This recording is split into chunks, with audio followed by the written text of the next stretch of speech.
There's no point in promoting a product that no one can buy.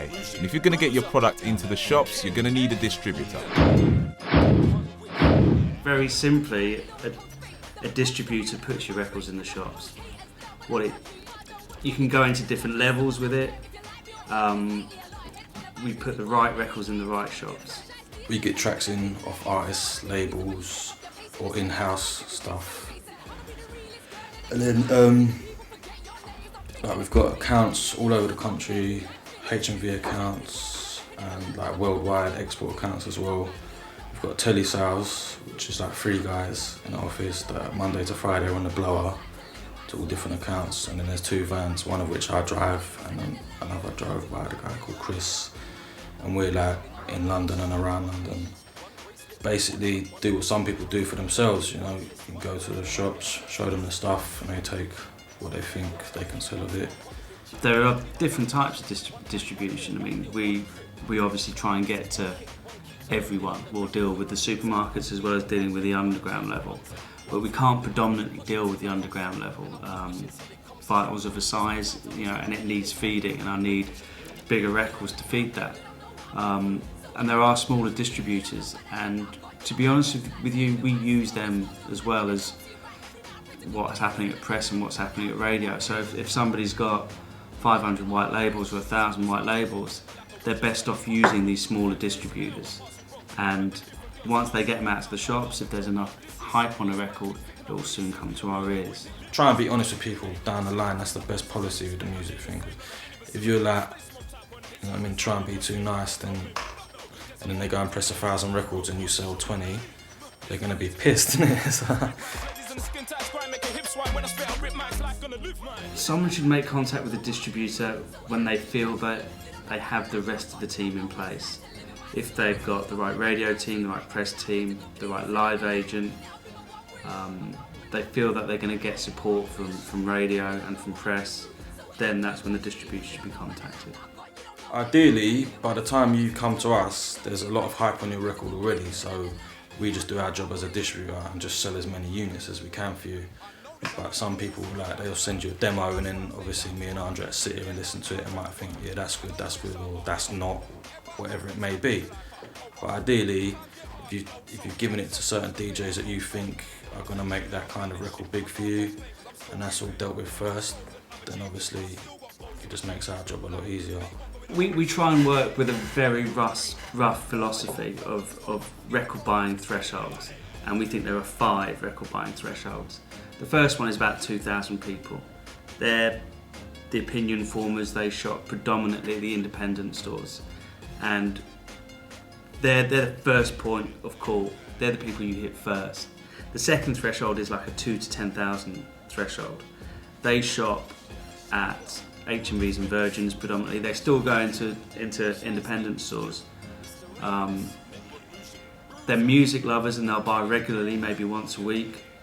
But they rely heavily upon that first threshold telling them. It's that word of mouth thing, telling them what to buy. They're really into the specialist shows, radio-wise, and they're really into the pirates, radio-wise, and they'll use a little bit of press to tell them what to buy. The third threshold is when you start reaching crossover. That's like 10,000 to 60,000. That's where supermarkets become more important, Radio 1 playlists become more important, marketing becomes more important, you know, street teams, fly posting, front covers of magazines, features, etc., etc. The fourth threshold is purely TV. And that's when you're on Jonathan Ross or you're on CD UK or T4, and that's about 60,000 to 300,000 sales. And then the last threshold is whatever you want it to be, 2 million. That's when you stop being a pop person and you're on the Sun or the Star or whatever, and you're a celebrity. Now, too many people think they can enter into the market at the third threshold without doing the groundwork for the first 2. But unless you do that, you've got nowhere to go back to. Ideally, for a label or just an artist, ideally before they've come here, they've done like the groundwork, if you like the DJs have got it on dub, and it's getting played and it's working in the clubs and on radio and whatever.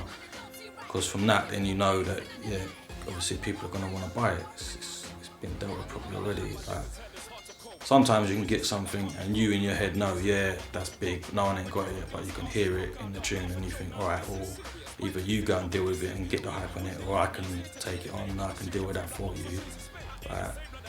But to make it easier, like I said, we're here as a distributor to sell units, regardless. So to make it easier, obviously it's much easier if you've done all the groundwork yourself and you bring a track to us that's already got hype and all the shops know about it and are screaming for it, because then it's just like it's a supply and demand thing. You just push it in and sell as many as you can.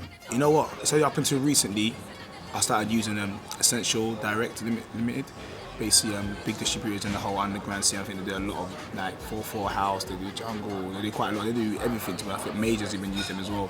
So they've been doing a lot of my stuff. But before it was just me. I'll be going in my car and my boot and just, you know what I mean, doing it myself. You know what I mean, more or less just going up country, going up Birmingham, going Manchester, and Leeds, and everywhere, just dropping off my records. You know what I mean. But now, it's like, I kind of worked out, to go countryside, it kind of works out better if you just give it to the distributors. But I still do London, like, well now, I still do London.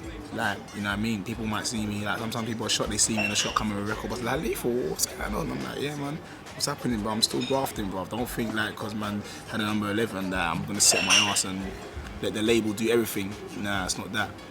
You need to make sure your stuff's out there, like even DJs or whatever, pluggers, I'll be pushing my tune probably before even the label does it, you know what I mean? So, you need to be on your game, man. The markup's £1. So if we give you £2, we sell it for £3. If you £2.50, we sell it for £3.50.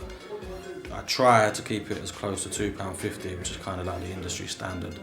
I distribute myself because I can't lose £1 a unit. Like I can send for £3.50 to shops, £3.75, whatever.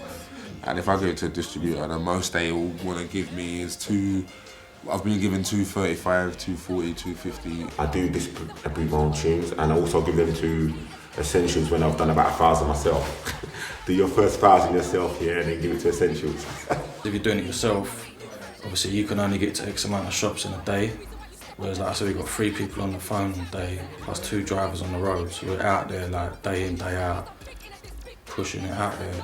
So really, if you've got a good tune, a good distributor to set up properly like what they are here, can move like big amount of units like quick. Whereas if you try and do it yourself, obviously you can hit a few big shops and get some decent units, but not compared to what a company that is what they do every day, because they are a distributor, that is what we do, you know what I mean?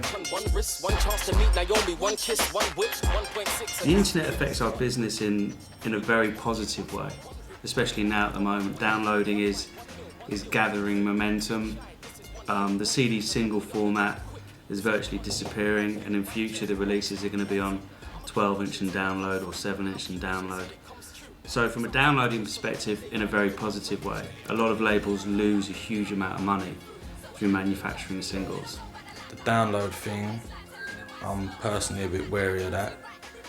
If the people that are making the music are getting paid, then that's fair enough, but when it's just out there in a small scene like ours, where there's, you know what I mean, obviously not enough money anyway, and then people's money's getting eaten into because someone's just putting up music on the website for free and whatever, then I personally don't think that's fair to the artists. The most room for growth is quite obviously downloads. It's the week-on-week growth is frightening. Obviously Christmas has a huge spike. The amount of people with any kind of MP3 or iPods grows hugely. I mean, most people use their iPods to put their existing record collection on there, but as soon as they've done that, they're going to start turning to new stuff. It's huge growth. Yeah. The way we use the internet here at Essential, every week we send out a promotional email for the forthcoming week, all the releases. So then everyone, like obviously most shops have got internet now, so they can listen before I turn up or before they get a phone call from their rep. And they're probably then, from that, they pretty much know, oh yeah, they got this, they got that for that week. And so they're on it, so they know already. And then obviously it's a big tune, like obviously the phones start going crazy on a Monday morning, everyone wants to order it and get it shipped out to them like really quick. So the internet for us, for that side, is really helpful. Plus all the shops have got an online account with us.